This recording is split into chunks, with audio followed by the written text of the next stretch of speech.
There's a lot we can learn from the Holocaust and how to create a better future. Part of that includes us coming together to learn from each other. So you've heard them earlier today's show. Let's welcome second generation survivor Dorothy Goldwin and third generation survivor Jacques Ozmo. Thank you guys for coming on. Pleasure to be here. Thank you. So tell me, how does humanity sort of play a role when you think about the Holocaust? Why is that so important? Well, it's particular set of circumstances, sociopolitical circumstances that led to Holocaust are not unique. They happen throughout the history. We can detect them in the world today. And basically how I see it in general is if someone tells you about a horrific event such as this one that happened at a particular time in a particular place, they are also telling you about your time and your own country. It's a warning because we all can fall into the same traps. Mm-hmm. And it's definitely educating to us to stay aware of it. It's educating, it's helping us to be able to see certain things as they're happening before it's too late. Mm-hmm. Can I add to that? Absolutely, absolutely. We're just having a conversation. You know, I think it's important, and I think about everyone has a story, and my story is being a second generation Holocaust survivor. And to me, I think quite often that the Holocaust did not, we think of Holocaust, we think of death, we think of gas chambers. Negative, yeah. But the Holocaust didn't start in the gas chambers. It started with words. Mm-hmm. It started with indifference. It started with hate. It started with bigotry. That's how 6 million Jews died and 11 million people. In reference to today's world, we have to think about that. The words that we use every day. Absolutely. What the hate does and how it could cause something else drastic to happen. I love it. I love how you brought that together. So tell me, how do we keep these events from fading away?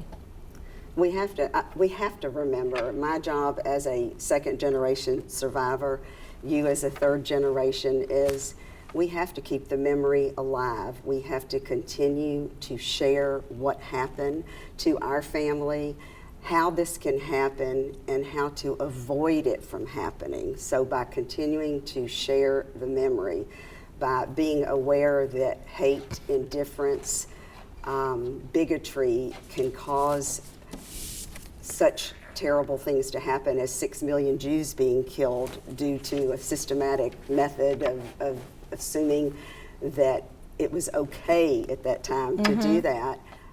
We can never forget because it can happen again. Absolutely. And if we're not careful, it will happen again. So were there any moments of good that came out of the Holocaust, would you say? Yes. There were those people that even in the face of terrible tragedy and evil, things that were going on, that as inhumane as it was and what they had to do, they wanted to be humane. They were the upstanders. My mother wouldn't be have lived her life had a nice soldier dug a grave for her and let her stay in it overnight. Wow. And shot the gun up in the air and let her go back to where she was living for something she did that was pretty minimal. Other people risk their lives by hiding Jews in their houses, giving them food, those kinds of things. So there were, amongst the evil, there were good. Absolutely. I always feel like there's an angel somewhere. Yes. Even in the midst of ugly, there's always an angel there. You can always find something good. Find something good. Is there anything you want to add to that, Mr. Jacques? Well, I believe crises like this reveal the best in us and the worst in us. Yes. I mean, historically. Because also it's easy to forget that the process that leads to something like the Holocaust, this kind of discrimination, dehumanization, and the end extermination, it's a gradual process. It starts from one thing which gets normalized, it gets pushed further, this gets normalized, and before we know it, it's out of control.